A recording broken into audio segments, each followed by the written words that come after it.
You're listening to an Airwave Media Podcast.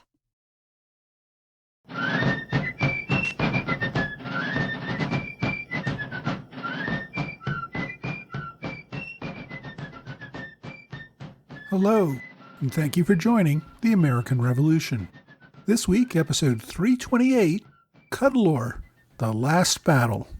Well, last week we saw the dissolution of much of the Continental Army back in America.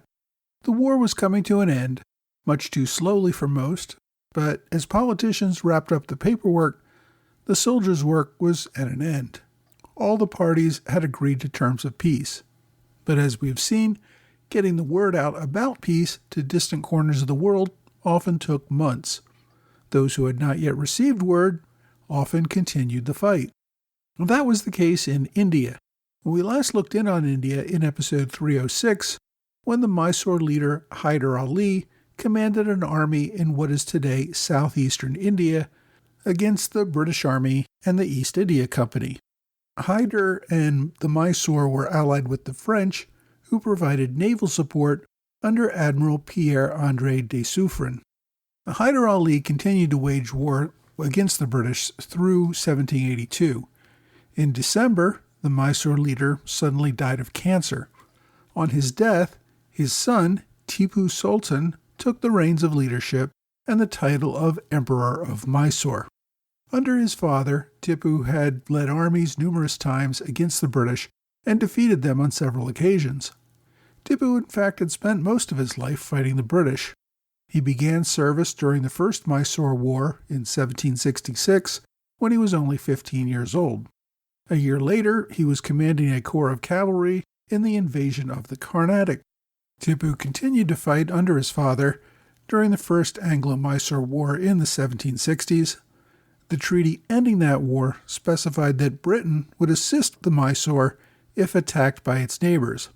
When the Mysore were attacked a few years later, Britain did nothing. The British bad faith led to the closer relationship between the Mysore and France. Hyder Ali went to war with the British in the Second Mysore War that began in 1780, after France and Britain were already at war with one another.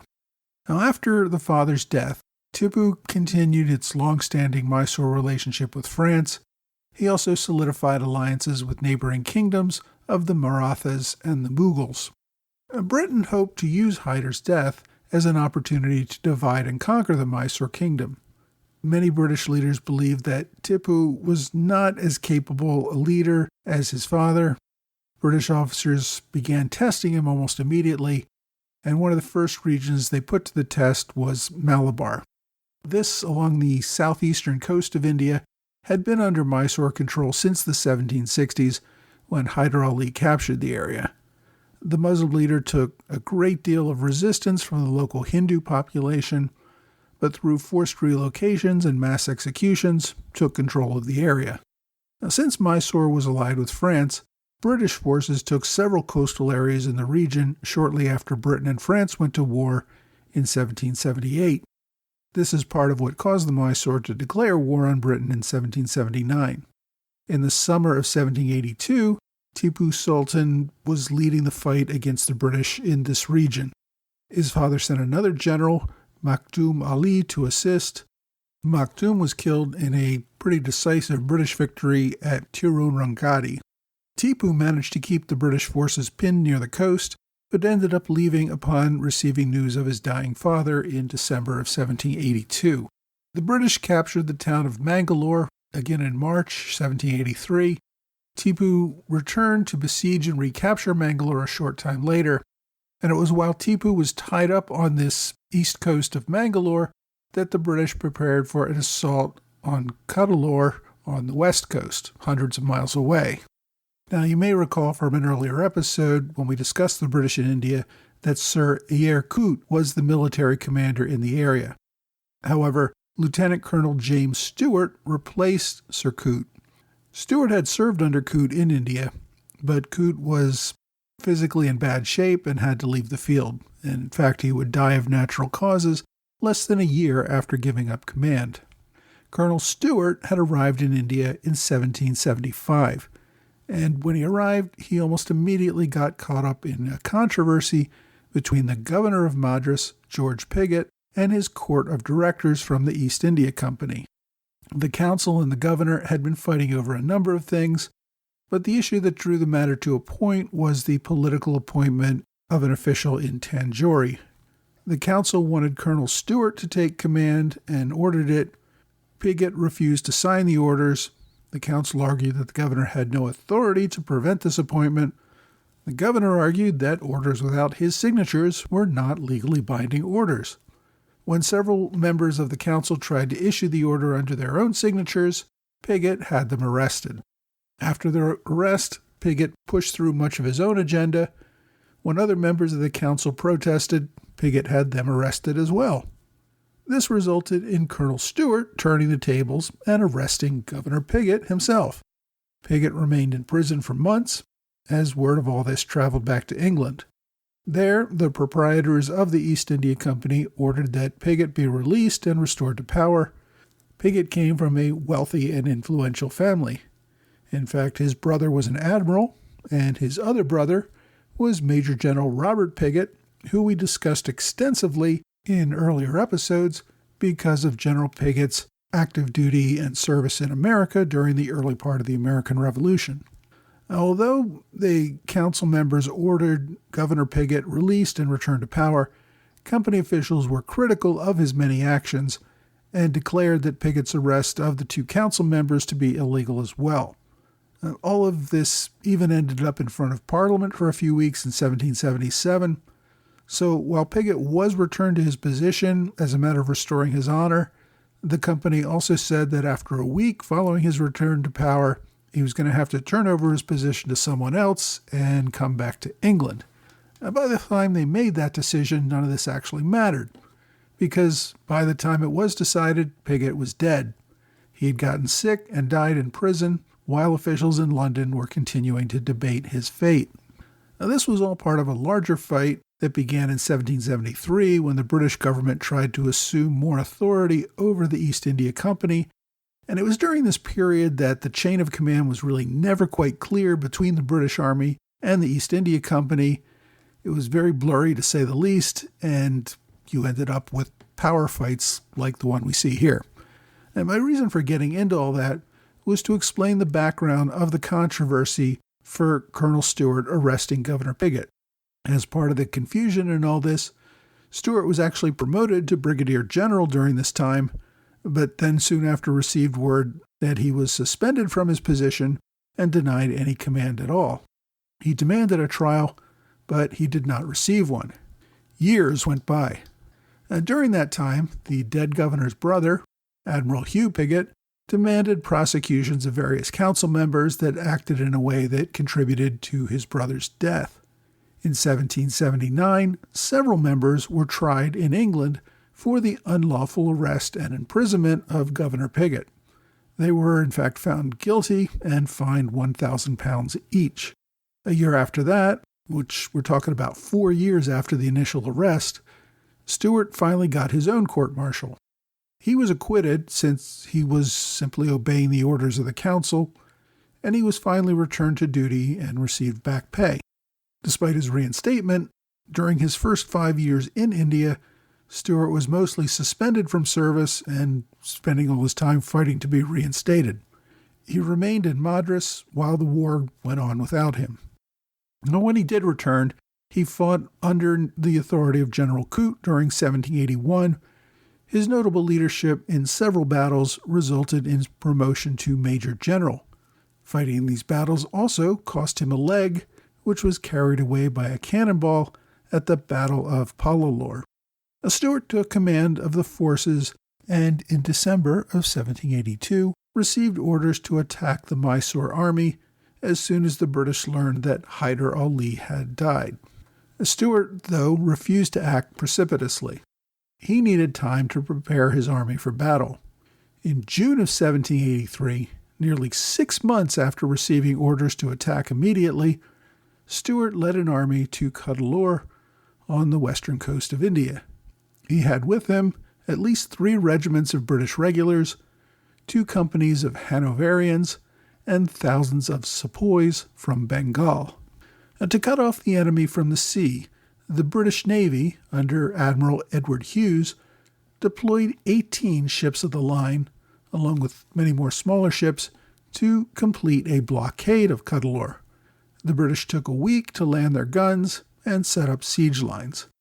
Now, inside Cuddalore, the French had their own army, which supplemented the very large Mysore army that made up the bulk of the defenders.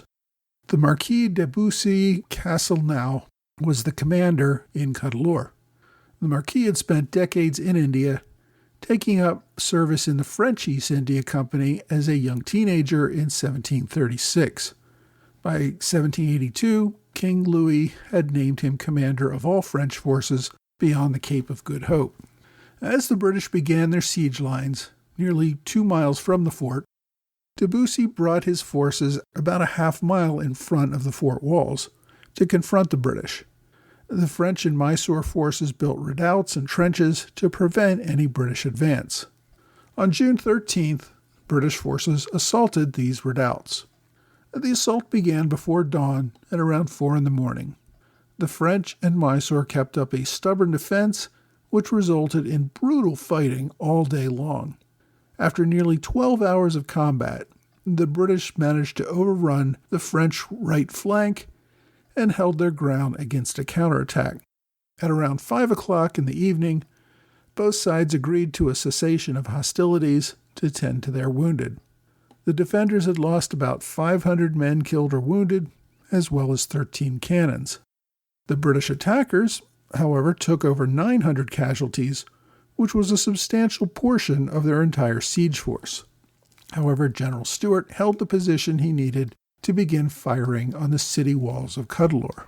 Now, several days before the capture of the redoubts, French Admiral Pierre-André de Suffren received orders to take the French fleet to break the siege. The French fleet arrived in the waters off Cuddalore on June 13th, the same day that Stuart attacked the redoubts.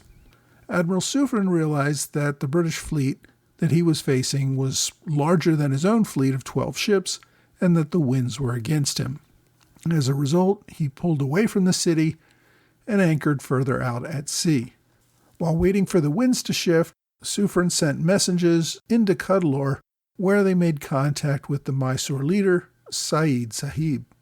Mysore agreed to put 1,200 additional soldiers onto the French Navy ships to increase the numbers available to man the French guns. After 5 days, Suffren was ready to confront the enemy fleet. The two fleets jockeyed for position for another 2 days. On June 20th, Suffren believed he had as good a position as he was going to get, and he engaged with the British fleet. The fighting, which lasted about 3 hours, was about a draw in terms of damage inflicted. Both sides lost about 100 men killed and another 400 wounded. But the larger British fleet was forced to withdraw, giving the French Navy control of the waters. Now, the British pulled back toward Madras, which was to the north.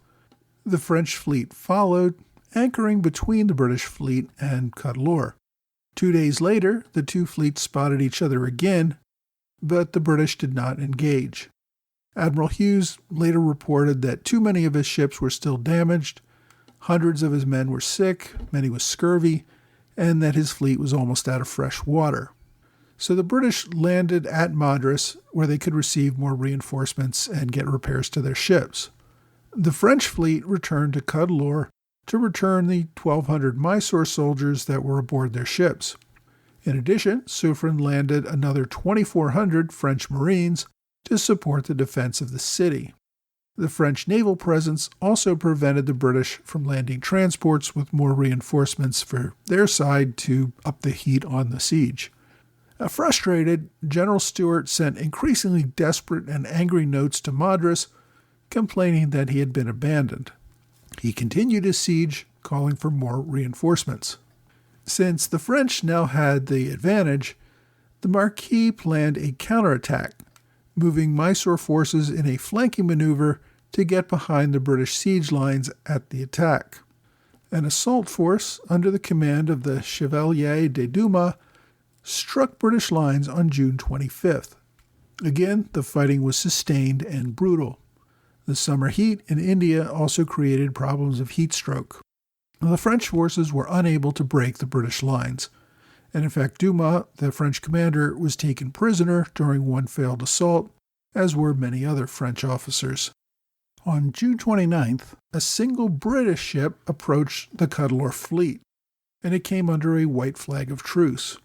The ship brought the message from Admiral Hughes, who was still in Madras. He had just received word that Britain and France had agreed to a preliminary peace agreement 7 months earlier. Now, no one was sure exactly what this meant. Although France and Britain were no longer at war, Mysore and Britain most certainly were, and France remained a Mysore ally. Both sides had lost more than 1,000 killed and wounded each at this point during the battle. News of the preliminary peace was sufficient reason for the British to withdraw and for both sides to await word of the final peace terms. Lord George Macartney, who had replaced Pigot as governor of Madras, believed that Stuart's 7-month delay in carrying out orders to attack Cuddalore and his mismanagement of the expedition was the reason Cuddalore remained in French hands as the war came to an end. Stuart faced formal accusations of disobedience and misconduct, and in fact this was actually part of the larger dispute that I had alluded to earlier. Governor McCarthy believed that the British Army in India fell under his authority in the East India Company. General Stuart maintained independence and said that he drew his authority as a British officer with accountability to military superiors in London. Macartney had wanted a larger offensive, using the army to go to multiple targets at once. Stuart had wanted to concentrate forces in Cuddalore, and since they never really came to any agreement on that, Stuart had left for Cuddalore with the much smaller army, much smaller than he wanted, but then he marched very slowly and sent orders to all the attachments that Macartney had sent to other targets and required his subordinates to join him at Cuddalore. Now, there's also some unclear evidence that Stuart may have been planning to arrest Governor Macartney. Stuart seems to have made some threats, as well as some efforts to prevent company officials in Madras from collecting money owed to them by organizations in other parts of the country. In September, Macartney dismissed Stuart from service in the East India Company without even a hearing. Stuart's performance in the Cuddalore campaign was the professed reason, but all these other things I talked about seemed to play a role.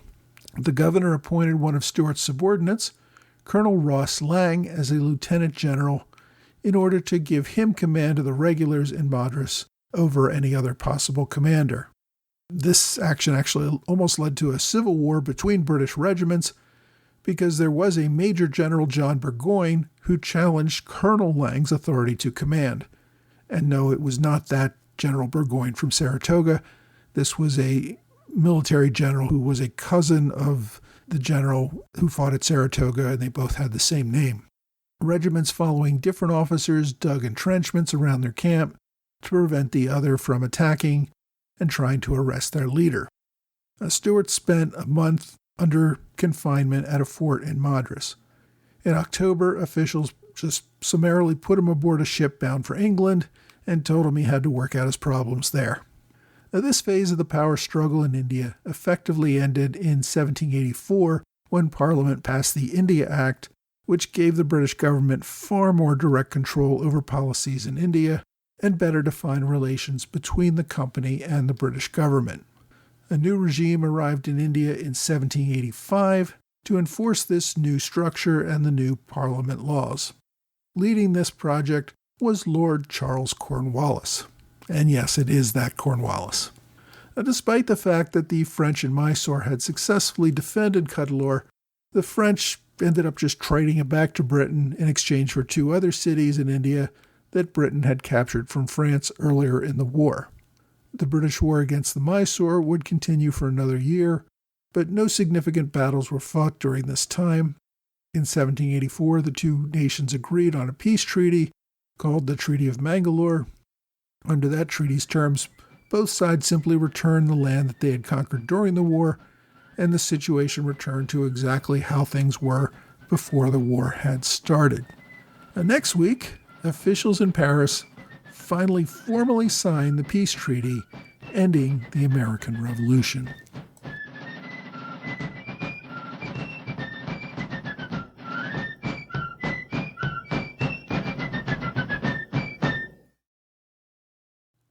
Hey, thanks for joining the American Revolution Podcast After Show, part of the Airwave Media Network. Thanks to my Patreon supporters in the Alexander Hamilton Club, George Davis, Mike Hager, John Salentano, and Michael Mulhern. And thanks to Robert Morris Circle supporters, Patrick LeBeau, and Kurt Avard. Thanks also to Jeff Wise for a one-time gift via PayPal. I really do appreciate all of your support. Now, in this week's episode, we talked about a lot of political fighting in India.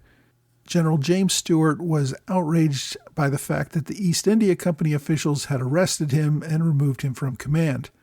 After he was shipped back to London, where he arrived in early 1784, he began writing to pretty much anyone who would listen about what had happened to him in India, and it's quite likely that his efforts contributed to the India Act of 1784 that really began to redefine the East India Company's authority in India on matters where the British government was involved.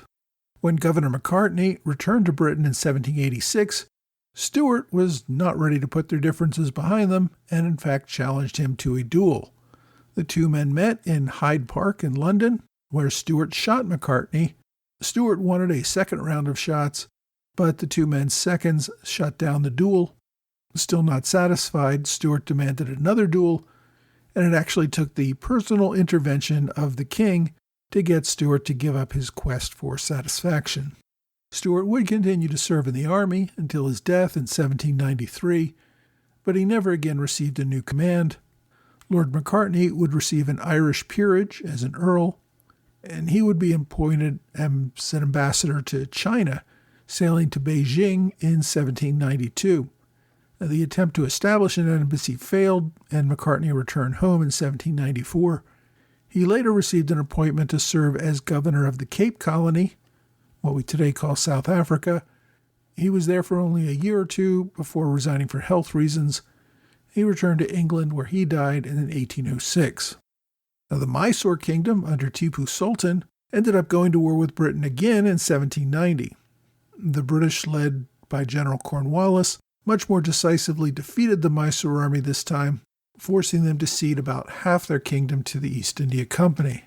A few years after that, the British launched a fourth war against the Mysore, seeing Mysore's continued alliance with France as a threat to the British control of India. By that time, Mysore was much smaller and the British Army's presence much larger, so the British victory was once again pretty decisive in Britain's favor. The British victory at Seringapatam in 1799 would not only end that war, but it would see the death of Tipu Sultan, who died in the defense of the city. After that, Britain installed a puppet leader, which ruled an even smaller Mysore kingdom, and that system of government remained in place until Indian independence in 1947. Although Tipu Sultan was ultimately unsuccessful against the British, he was a pretty inventive military leader. He helped develop the Mysorean rockets, which impressed the British during their wars with him. The British military ended up taking that technology to develop the Congreve rocket that was used by the British Army in the Napoleonic Wars. I did come across one really interesting story, which I got to tell you about. One of the French soldiers that was captured at Cuddalore was a young Marine by the name of Jean Bernadotte. Now, according to one account I read, Bernadotte was badly wounded and left for dead on the field. A British officer came across the young man, who was about 19 years old at the time, and the officer helped nurse the French soldier back to health. After a prisoner exchange allowed him to return to service, he continued in the French army as a sergeant. During the French Revolution, Bernadotte became a committed Republican and an effective military leader. He rose to the rank of colonel in the Revolutionary Army and ended up serving under Napoleon in Italy. In 1798, Bernadotte became French minister to Austria under the French Directory. When Napoleon overthrew the Directory a few years later, Bernadotte refused to support him. Bernadotte believed that Napoleon becoming first consul was a betrayal of the revolution. Recognizing his value, but wanting him out of France, Napoleon offered Bernadotte the governorship of Louisiana. In the end, Bernadotte refused to accept the position. He ended up serving as one of 18 marshals of the empire, ruling over much of what is today Germany. Then, in 1810, there was a succession fight over who would become the next king of Sweden. The Swedish leaders wanted someone that would be in Napoleon's good graces, but did not like the man that Napoleon suggested. While they were having this debate, a Swedish baron, who had been a prisoner of Bernadotte's at one point years earlier, suggested that perhaps Bernadotte would be a good choice to become the next king of Sweden. Amazingly, the Swedish Reichstag took a liking to this idea and named Bernadotte the crown prince. When the king died in 1818, Bernadotte ascended to the throne. He would reign as King Charles XIV John until his death in 1844. And that's the story of how a French Marine left for dead on the battlefield of Cuddalore in India went on to become the king of Sweden and Norway. My book recommendation this week is called Suffren v. Hughes, War in the Indian Ocean, 1781 to 1783, by Quentin Barry. This is a rather short book published just this year, 2024. It's the third book in a trilogy on the British Navy in the Revolutionary War. The author is British, he's a solicitor by profession, and he's written several books on British and European history. If you're interested in this relatively uncovered theater of the war, and something that was a critical component to Britain's eventual domination of India, you should get Suffren v. Hughes, War in the Indian Ocean, 1781 to 1783. My online recommendation is The Siege of Cuddalore, 1783, by E. Vijayalakshmi.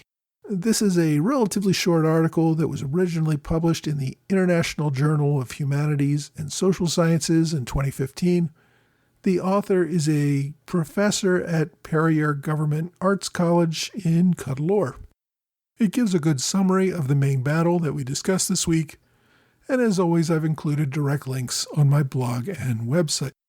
My question this week asks about something we were dealing with the past few weeks. The questioner asks, "You talked about Morris notes in recent episodes. Can you please explain how these were different from continental dollars?" Well, as I hope all understand, Congress had no real money throughout the war. In the 18th century, real money was specie, that is, gold, silver, copper, some kind of precious metal that was pressed into coins and then could be exchanged. Now, there was always a shortage of specie in the colonies. Before the war, it was because the British mercantile system worked in a way to remove specie to Britain. To deal with the cost of the war, the Continental Congress issued continental dollars. These were paper notes that holders could turn in for specie at some later time. Now, this was nothing new. The colonies and the governments sometimes issued paper notes that could be turned in for specie at a later time. Typically, London restricted most colonial governments from doing much of this, since they did not believe the governments would be very fiscally responsible. If you print too much money, the notes will lose value because public faith that they actually could be exchanged at some point starts to wane. Now, you may also ask why Congress used dollars rather than British pounds. As I said, the British kept most specie in Britain and did not circulate many coins in the colonies before the war. It was much more common for colonists to exchange Spanish dollars. These were made from the silver mines in Latin America, so the use of the dollar was already considered normal. The continental paper money was based on the promise that someday those notes could be exchanged for Spanish dollars. Over the first few years of the war, Congress just printed more and more dollars with no foreseeable way of ever allowing the holders to redeem them for specie.